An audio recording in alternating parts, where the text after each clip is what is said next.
Olá, amigos da Novo Tempo. É um prazer saudá-los mais uma vez, iniciando mais um programa Saldo Extra com fé e com esperança. Esperança, sim, de dias melhores. Se as coisas não estão indo bem com as suas finanças, não se preocupem, estamos aqui para ajudá-los. É claro que vamos trazer dicas, sugestões, ideias, conceitos importantes, mas se você tiver a atitude correta, o comportamento correto ao aplicar esses conselhos, nós não temos dúvidas de que os resultados serão alcançados. Até porque este é o testemunho que temos recebido de vários internautas que contam de sua experiência, falando dos benefícios que o Saldo Extra trouxe para a vida deles. Portanto, fique ligado com a gente. Fique ligado e temos certeza que você vai viver uma experiência nova em sua vida financeira. O nosso tema é finanças, portanto, estamos falando de dinheiro. Mas será que o dinheiro é um problema em nossa vida? Será que o dinheiro só existe para apagar fogo? Ou nós podemos, de uma forma construtiva, fazer com que o dinheiro seja, sim, um instrumento para a qualidade de vida, um instrumento para que nós possamos viver bem com a nossa família, realizar muitos outros planos? O dinheiro pode ser um instrumento poderoso em nossa vida. Temos hoje um especialista em educação financeira, o Conrado Navarro, ele que já esteve conosco nas últimas semanas, falando de vários temas. Nós vamos concluir esta série tratando deste assunto. Como usar o dinheiro como uma ferramenta na busca da qualidade de vida e, por que não dizer, da liberdade financeira. Mas antes de ouvir o Conrado, mais uma vez, eu quero lembrar que você tem a revista Saldo Extra como um presente para você, que vai ajudá-lo ainda mais na busca da estabilidade financeira. Essa revista foi preparada pela equipe da Escola Bíblica, é um estudo bíblico sobre finanças, mas não apresenta apenas conceitos, não. Apresenta aqui ideias, maneiras práticas de você colocar em prática estes conselhos de educação financeira, ser feliz e, claro, vivendo em harmonia com a vontade de Deus. Para que você receba essa revista gratuitamente em sua casa, acesse o nosso site novotempo.com/saldoextra. Você vai ver ali a capa da revista, clique na imagem, vai aparecer um cadastro, coloque os seus dados e envie para a gente. Ou você pode ligar para cá, 0 operadora 12 21 27 31 21. Temos uma equipe no horário comercial aguardando a sua ligação. Vamos fazer o seu cadastro e você então vai receber a revista Saldo Mais gratuitamente em sua casa. E então, vamos ouvir o Conrado mais uma vez? Conrado, seja muito bem-vindo. É um prazer, eu quero lhe agradecer em nome de todos os nossos queridos telespectadores por você ter dedicado o seu tempo, estar conosco aqui nesta semana, e hoje vamos fechar esse ciclo de estudos dando uma visão mais ampla a respeito do dinheiro. Muitas pessoas, Conrado, às vezes fazem referência ao dinheiro como sendo um problema. Ah, o meu problema é o dinheiro. Ah, o meu problema é que eu não sei lidar com ele. Ah, e o meu problema é porque eu estou endividado. Como que nós podemos tratar o assunto de dinheiro de uma forma positiva e construtiva? Legal, Toninho, obrigado pelo convite mais uma vez. É sempre um prazer estar aqui com você, poder falar com essa plateia fantástica, esses espectadores que acreditam na educação financeira. Então, obrigado pelo convite. A gente, quando fala de dinheiro, a gente está fechando esse ciclo esse bate-papo que a gente teve durante essas últimas semanas. Para as coisas fazerem sentido, a gente precisa ver o dinheiro como uma coisa que entregue aspectos positivos para a nossa vida, senão vai ficar aquela sensação de que ou o dinheiro é algo para um professor de matemática, ou o dinheiro é algo para um especialista, dinheiro é algo para economista, dinheiro é algo que a gente escuta e vê falar em notícias especializadas, em jornais, televisão, etc., e não entende nada. Quer dizer, não é nada disso. O dinheiro, no final das contas, ele precisa trazer felicidade, qualidade de vida, liberdade, enfim, facilidade de escolhas, satisfação, conforto, tem uma série de coisas, muitas delas não têm nenhuma conexão, ligação direta com o dinheiro, mas o dinheiro pode ser uma maneira de você encontrar mais dessas coisas na sua vida. Então, quando a gente pensa, por exemplo, em morar bem, que a gente possa ter mais conforto, a gente não está falando necessariamente de morar em uma casa enorme ou morar num apartamento muito grande que não faz sentido, mas ter conforto, uma coisa que você tem na sala de casa, uma TV para você assistir, uma cozinha bem equipada com coisas que você gosta, com coisas que você precisa para você servir melhor a família, enfim, tem muita coisa que o dinheiro ele é fundamental para a gente poder ter e para a gente poder colocar em prática as coisas pequenas do dia a dia que nos trazem satisfação. Então, eu acho que esse nosso tema de hoje, ele fecha muito bem com o que nós falamos nas semanas anteriores, porque a ideia é que a gente veja sentido na educação financeira. Se a gente estiver fazendo só porque o Toninho e o Conrado estão falando e a gente não estiver vendo o real valor daquilo, não vai funcionar. Já se a gente enxergar o dinheiro como essa potencial ferramenta, esse potencial instrumento para nos dar mais qualidade de vida, mais tempo livre, mais conforto, mais alegria, mais felicidade, aí a gente pode ver sentido e aí a coisa com certeza vai começar a funcionar. Agora, Conrado, nós temos que ter uma visão muito positiva a respeito desse tema. Eu diria o seguinte, uma visão correta. Por quê? A qualidade de vida nem sempre está associada ao tamanho do seu patrimônio ou à quantidade de cartões de crédito, o tamanho da sua conta bancária. Existem muitas pessoas que estão ricas, mas não são felizes. Como que a gente trata essa temática? Fazer com que o dinheiro seja uma ferramenta na busca da qualidade de vida, no aumento do patrimônio, mas que ele faça com que as pessoas sejam felizes. Quando eu falo felicidade, é bom destacar o seguinte: qual é o conceito de felicidade? Você dormir bem, você ter a consciência tranquila, você ter uma família estabilizada, ter um bom relacionamento com seu cônjuge, com seus filhos. Como que a gente consegue conjugar as duas coisas? Esse é um desafio que a gente vai viver a vida toda, e aí quando você diz, eu tenho muitas pessoas ricas, mas que não são felizes. No meu conceito, elas não são ricas, porque na verdade elas têm muita coisa, mas elas não têm o principal, que é satisfação com o que ela tem.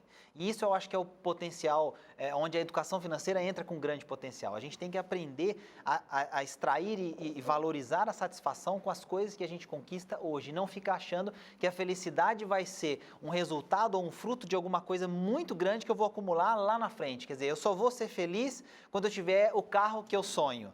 Eu só vou ser feliz quando eu estiver morando naquela casa em que vai ser o tamanho que eu preciso. Quer dizer, isso é uma ilusão que a gente alimenta e que quando você chega lá, na verdade você percebe que você chegou lá e aí você vai querer muitas vezes algo maior, algo melhor, algo diferente, porque você não está associando necessariamente com o objeto. Você está pensando em uma coisa de competir, de consumo, etc., como a gente já falou, inclusive, nas semanas anteriores. Então, como é que a gente faz isso nessa dinâmica? A gente tem que começar a pensar mais nas coisas que nos satisfazem e a viver essas pequenas alegrias que envolvem o dinheiro. Então é aquela coisa, se eu posso passar um fim de semana, por exemplo, me divertindo com meu filho num programa e que eu tenho condições para fazer isso, talvez faça muito mais sentido agir dessa forma do que comprar alguma coisa para eventualmente tentar convencer o meu filho de que sou uma pessoa legal, mas que eu não passo tanto tempo com ele. Então é aquela coisa, eu fico trabalhando demais e aí eu tento compensar a minha ausência com um objeto, com um produto, com um objeto de consumo e não dando mais tempo, mais atenção para ele. As duas coisas envolvem dinheiro,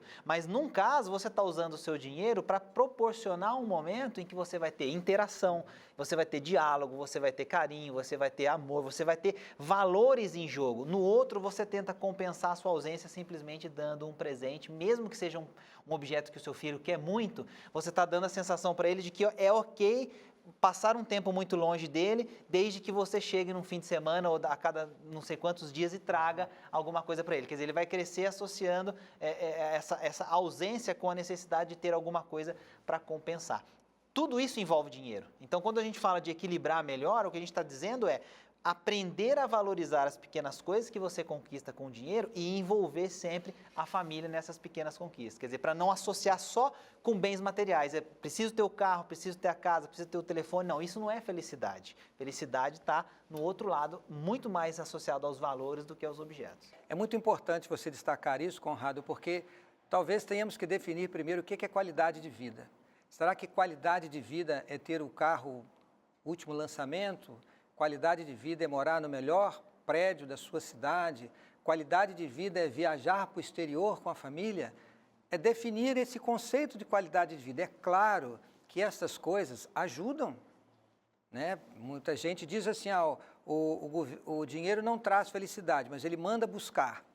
de alguma forma isso faz sentido, porque o dinheiro pode te proporcionar mais conforto, mas a qualidade de vida transcende a questão patrimonial.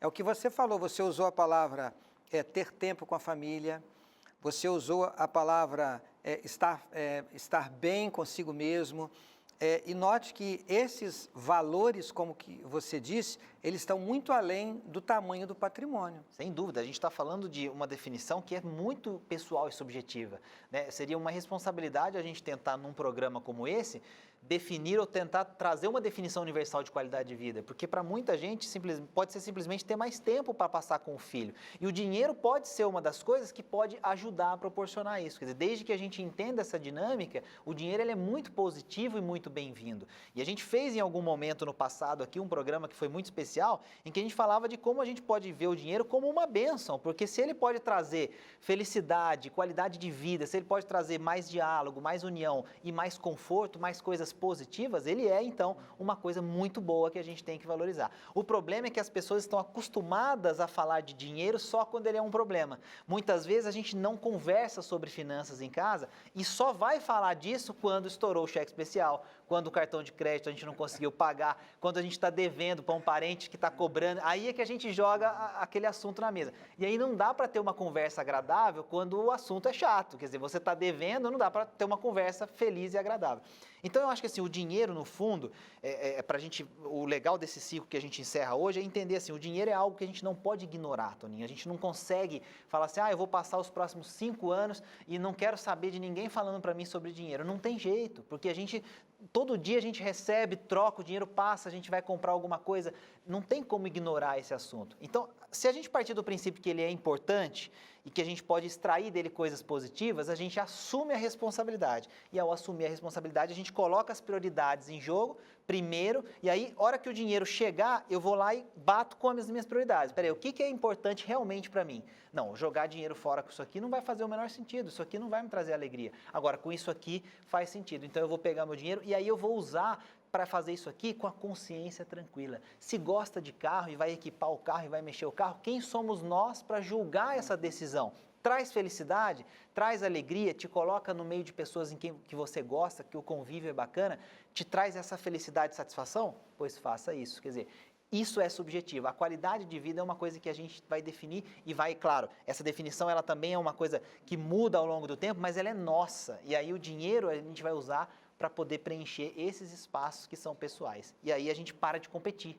Não é porque o Toninho tem que eu tenho que ter, não é porque o Conrado tem que eu tenho que ter, ou porque que ele tem e eu não tenho, ou então mudei de cargo na empresa, eu tenho que ter aquilo, né, e eu ter para eu ficar parecido com ele. Esquece. O que é importante para você? O dinheiro vai ser o instrumento para te trazer isso. Você falou que essa temática, de certa forma, ela fecha um ciclo de tudo que nós discutimos aqui. Nós falamos de orçamento, falamos de planejamento, de investimentos, de reserva, nós falamos de sonhos. Note que o dinheiro ele vai permear tudo isto, mas nós não podemos lembrar do dinheiro apenas quando ele não existe. Existe uma frase, Conrado, dita pelas donas de casa. A minha esposa já disse isso, que o serviço de casa ele só é lembrado quando ele não é feito. Às vezes a esposa está se dedicando, fazendo o serviço da casa, ninguém lembra, não é valorizada. No dia que não é feito, todo mundo percebe que o serviço não foi feito. Às vezes o dinheiro, nós temos esse conceito, quando ele está faltando, aí a gente quer chamar todo mundo para conversar, discutir, vamos resolver o problema. Quando nós temos que fazer isto, quando o dinheiro chega, conversar, dialogar, montar o orçamento, a planilha, eu acho que esse conceito é importante. Agora, Conrado, no seu diálogo você mencionou algo, que às vezes as pessoas conquistam alguma coisa e aí quer algo mais. Conquista outra e quer algo mais. E algumas das pessoas que, vamos dizer assim, prósperas materialmente, acabam se tornando escravas do patrimônio que elas construíram. Perfeito. Elas adotaram um estilo de vida, um alto padrão, e agora só pode comer em restaurantes caros, tomar as bebidas mais caras. Como que uma pessoa pode cuidar para que ela não se torne escravo ou escrava de um padrão de vida estabelecido. Isso é fundamental e esse é um aspecto que é muito importante dentro do conceito de educação financeira, que inclusive tem um nome dado pelo Kiyosaki, que é um dos autores, né, do famoso livro Pai Rico, Pai Pobre. Ele fala da corrida dos ratos, que é essa coisa da gente fica com aquela sensação que a gente está, né, aqueles ratinhos que ficam correndo naqueles presos ali e não saem do lugar. Porque a gente vai ganhando e a gente sobe o padrão de vida, a gente ganha mais, sobe o padrão de vida, quando vê a gente precisa de ter muito dinheiro para bancar o padrão de vida que a gente construiu. Como que a gente rompe esse ciclo? Voltando para os valores, voltando para as prioridades, voltando para o que é realmente importante. Então não tem outro jeito de você evitar a competição a não ser você dando atenção para as coisas fundamentais para você e para a sua família. E como que você faz isso? Você tem que dar atenção para o assunto. Aí a gente cai de novo em algumas coisas que nós falamos. Dá trabalho. Porque você entrar na pilha do dia a dia, vou ganhar mais, isso é o mais fácil. O automático. Exatamente. Todo dia tá na televisão, luta, na correria. Todo dia você está sendo bombardeado com mensagens do tipo, olha, o carro que você dirige diz muito sobre você, a roupa que você veste diz muito sobre você, o seu comportamento e os lugares que você frequenta diz muito sobre você. A gente está sendo bombardeado com essas mensagens. É muito mais fácil a gente seguir com a maré, seguir com a correnteza e entrar nessa pilha do que parar e pensar, opa, peraí, o que faz sentido para mim? Será que faz sentido realmente a gente ter, por exemplo, 2 carros? Num universo em que a gente mora numa cidade pequena e se desloca pouco, e aí eu tenho 2 carros só para quê? Para eu poder ter o meu carro, que eu quero dizer que é meu, e, sei lá, o meu filho, a minha esposa, o meu marido ter outro carro diferente, quer dizer, qual é o sentido disso? Paramos para questionar isso ou a gente simplesmente, porque o cunhado comprou, porque o parente comprou, a gente foi fazendo junto? Então, a resposta para a sua pergunta é: a gente precisa parar e voltar para a raiz, conversar, dialogar, aprofundar essa questão interna para saber o que realmente faz sentido. Parece uma coisa muito filosófica e nada prática, mas no fundo é o contrário.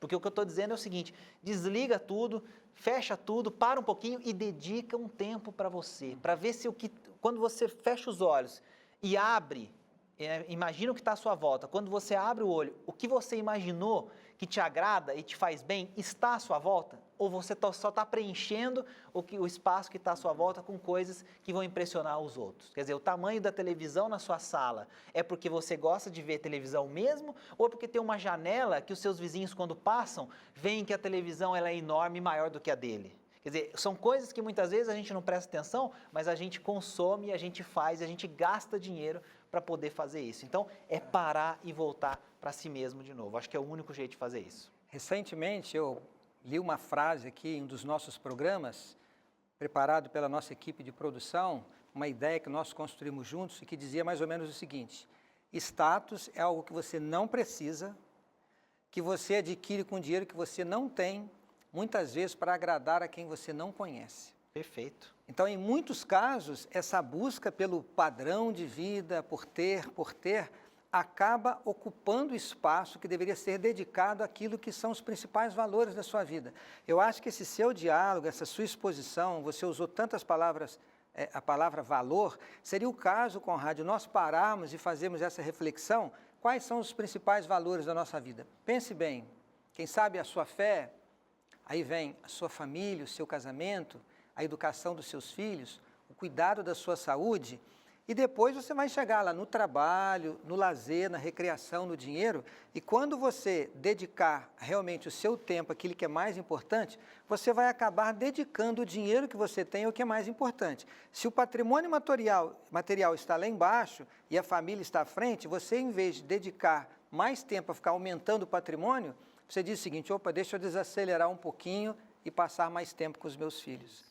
Eu acho que definir o verdadeiro sentido da nossa vida. Isso. Quais os principais valores? Entender, Toninho, que a gente não compra tempo, a gente não compra carinho, a gente não compra atenção. Essas coisas eu não consigo trocar por dinheiro. Quer dizer, se eu não passei aquele momento com o meu filho que eu poderia ter passado porque eu fui fazer alguma coisa associada ao consumo, não tem como eu trocar esse tempo de volta. Não é levando uma boneca, um objeto, um telefone, qualquer coisa, que esse tempo volta e a atenção dele volta para mim. Não tem jeito. Isso não... Perfeito. Você não consegue comprar isso. Então, o dinheiro ele vai te dar instrumentos e você vai ter que escolher. Quer dizer, ele vai estar à disposição para você usar da maneira mais adequada para você ver se você está indo em direção aos seus valores, aos seus princípios. Quando você não questiona isso, muito provavelmente você está só seguindo a maré e fazendo aquilo que todo mundo faz. Que pode ser interessante, a gente não está julgando, nós não podemos julgar ninguém, mas o que a gente está discutindo é, a única certeza que você tem é que para empregar bem o seu dinheiro, você tem que fazer aquilo que tem valor para você, que faz sentido para a sua família. O resto pode ser que algum exagero, beleza, acontece, você quer comprar uma coisa que é supérfluo, você sabe que é supérfluo, não tem problema. Agora, você está respeitando e valorizando aquelas coisas importantes. Então, acho que essa discussão, ela é muito profunda, mas ao mesmo tempo ela parece muitas vezes inócua para a maioria das pessoas. Por quê? De novo, porque dá trabalho. Porque as pessoas têm que parar, desligar das coisas que estão acontecendo e dar atenção para essa coisa profunda que é como eu me sinto, como a minha família me sente. Quer dizer, muitas vezes a gente não sabe o que o filho pensa sobre como nós administramos o dinheiro, porque a gente nunca perguntou. Quer dizer, como você acha que o papai lida com o dinheiro? Você acha que o papai nunca perguntou? Não tem uma opinião formada simplesmente porque nunca conversou. Nunca teve diálogo. Então, acho que esse é o ponto mais difícil. Ele é simples, mas ele é mais difícil por causa disso. Conrado, a gente fala muito de família, você tem uma filha pequena, nós somos apaixonados pelas nossas famílias, louvado seja Deus por isto. Mas nunca nos esquecemos de que existe alguém lá fora, existe o nosso próximo, o nosso vizinho, alguém que passa pela rua e tantas pessoas passando necessidades. Quando o dinheiro passa a ocupar um lugar diferente em nossa escala de valores, ele cega os nossos olhos para ver a necessidade do nosso próximo. A gente pensa só em nós mesmos. E nós temos tanto que fazer no social, tantas pessoas precisam de um apoio, porque a vida não lhe deu e nem pode lhe dar as oportunidades que nós temos, pelas limitações de uma sociedade tão injusta que nós vivemos. Cabe essa reflexão. Esse é um ponto importante, Toninho, porque as pessoas às vezes confundem pessoas que são bem-sucedidas e ricas e costumam dizer que essas pessoas não são pessoas que ajudam, que devolvem. E elas têm que entender o seguinte, quanto mais você prospera, mais possibilidade você tem de colaborar com aqueles que precisam. Então, não dá para não ser feliz vendo alguém feliz. E para você ajudar mais pessoas, você também tem que ser próspero. Então, até aí, o dinheiro é um instrumento, é uma ferramenta para você entregar mais qualidade de vida, mais felicidade, mais conforto, como você bem colocou, para os próximos, para as pessoas que passam necessidades ou que precisam de nós. Então, o dinheiro, eu acho que ele só tem coisas positivas. O problema é que a gente associa ele, muitas vezes, com coisas negativas e a gente acredita em coisas que estão enraizadas e que são parte da nossa cultura, que a gente precisa mudar. E com iniciativas como o Saldo Extra, eu tenho certeza que a gente está fazendo isso aos poucos em muitos lares e em muitas famílias. Quando você aborda essa temática do dinheiro como instrumento para a busca na qualidade de vida, você associou uma outra palavra. Você falou qualidade de vida e liberdade. Para você, Conrado, o que é uma pessoa livre no contexto da sua vida material, da sua vida financeira? O que você quer dizer com liberdade? Liberdade, eu acho que o principal quando a gente fala de dinheiro é aquela coisa, primeiro, você é livre de dívidas. Eu sou uma pessoa que acredita muito em liberdade financeira para não ficar amarrado com dívidas, para você poder realmente ter aquelas coisas que são suas. Acredito, claro, que no Brasil isso não é sempre possível, a gente tem condições econômicas que não são favoráveis, mas a liberdade econômica pressupõe você estar livre de dívidas. Eu acredito muito nisso, eu gosto dessa ideia. Trabalhar para isso, não é necessariamente você ser uma pessoa que nunca vai parcelar ou comprar alguma coisa financiada, não é isso. Fazer isso com inteligência. Até porque existe uma diferença de ter dívidas e de ser inadimplente. Isso, né? perfeito. Você pode ter um financiamento para ter a sua casa própria e não estar devendo. Perfeito. Você tem uma dívida, mas tem um patrimônio. Você adquiriu alguma coisa parcelada, um carro, que é uma ferramenta de trabalho, mas você tem um patrimônio, você tem uma contrapartida. Isso. A outra coisa é ficar inadimplente. Exatamente. Então, você tem que administrar esse lado. O outro aspecto é assim, você ser dono das suas decisões, das suas escolhas, principalmente emocionais. E aí, o dinheiro ele vai dar esse suporte, porque quando você consegue garantir que as coisas, de novo, aquelas coisas mais importantes, os valores, os fundamentos estão sendo mantidos da maneira que deveriam, você tem tranquilidade, paz emocional para você decidir melhor o que você vai fazer com a sua vida. Então, quando eu falo de um instrumento de liberdade, é porque ele garante a tranquilidade nas coisas que envolvem o dinheiro, quer dizer, você tem que pagar pela escola do filho, então que você tenha um bom planejamento financeiro para que a escola do filho esteja em dia. Porque nada melhor do que você saber que o seu filho consegue estudar e as coisas estão em dia na escola dele, porque você vai começar a atrasar a escola e você vai ficar preocupado, aquilo vai te dar uma angústia, vai gerar ansiedade, etc. Você não tem paz, você não tem tranquilidade para tomar suas decisões. Então, quando eu coloco a liberdade junto nessa nossa discussão, o que eu quero é que o dinheiro consiga dar para as pessoas tranquilidade, para elas poderem tomar suas decisões sem nenhum problema. Quer dizer, eu sei que o fundamental está sendo administrado a contento, os objetivos comuns estão sendo cuidados, inclusive com a ajuda do dinheiro. Então, eu tenho, emocionalmente falando, tranquilidade para tomar decisões, para poder abordar os assuntos que são mais complicados, muitas vezes, num contexto familiar. Então, por isso que é qualidade de vida e liberdade, porque essas duas coisas juntas, o que vão dar para a gente? Vão dar para a gente uma perspectiva. A gente consegue olhar para frente e pensar assim, amanhã eu tenho certeza que eu estarei melhor do que hoje. E melhor é subjetivo, melhor é podendo ajudar mais os outros, melhor é estando numa posição melhor na empresa, é proporcionando algo melhor para os filhos. A gente só consegue isso quando a gente está em paz, quando a gente está tranquilo. E o dinheiro é uma dessas ferramentas que vai proporcionar essa paz emocional. E é importante nós concluirmos esse estudo, esse diálogo, dizendo que isto é possível independente da renda. Talvez você esteja aí pensando assim, poxa, mas eu tenho um salário mínimo. E eu vejo tantas pessoas que ganham mais do que eu, que podem fazer mais. A liberdade e a qualidade de vida, se for bem conceituada de forma construtiva, considerando os principais valores da vida, ela virá a qualidade e a liberdade independente da renda. Não tenho dúvida disso. É como a gente administra, quais são os nossos valores, os nossos princípios, como a gente guia as nossas decisões. Hoje você pode estar ganhando um salário mínimo, daqui a pouco você vai trabalhar para ganhar mais. Você pode encontrar uma fonte de gerar renda extra. Nós estamos aqui para ajudar nisso também, mas eu acho que se você já usa como justificativa a sua situação de hoje para não decidir e não tomar uma ação importante sobre o dinheiro, você já está criando uma desculpa futura para as coisas não darem certo. E não é assim que as coisas funcionam. A gente tem que assumir a responsabilidade. Nós não podemos mudar o sistema como um todo de uma vez, mas a gente pode transformar dentro de casa. E aí o passo principal tem que ser lá dentro. Eu acho que não usar isso como uma justificativa já é um primeiro passo importante para a gente mudar. E aí depois, aos poucos, com tudo aquilo que a gente falou, a gente fecha esse ciclo para montar realmente alguma coisa sobre educação financeira que funcione. Conrado, muito obrigado. Foram 4 semanas de muita inspiração e eu tenho certeza que você apreciou bastante. E se você não assistiu os programas anteriores das últimas 3 semanas, novotempo.com/saldo extra, acesse o nosso site, assista essas entrevistas com o Conrado que foram maravilhosas. Que Deus recompense a sua dedicação, o seu empenho, estar conosco, abençoando a você, a sua família e os seus negócios. Obrigado, faço os mesmos votos para você, todos os seus espectadores, é sempre um prazer, venho aqui com muita satisfação. Podem me convidar mais vezes que eu virei. Obrigado. Que bom. E um verso da Bíblia para coroar esta série com o Conrado. Jeremias 7, 23. Mas isto lhes ordenei dizendo, dai ouvidos à minha voz, e eu serei o vosso Deus, e vós sereis o meu povo. Andai em todo o caminho que eu vos ordeno, para que vos vá bem. Siga os conselhos do Conrado, mas ouça a palavra do Senhor, o caminho que Deus traçou, os valores que vão construir a sua família, o seu lar, a sua felicidade e a sua prosperidade. Obrigado pela confiança no nosso trabalho, um abraço e até a próxima semana.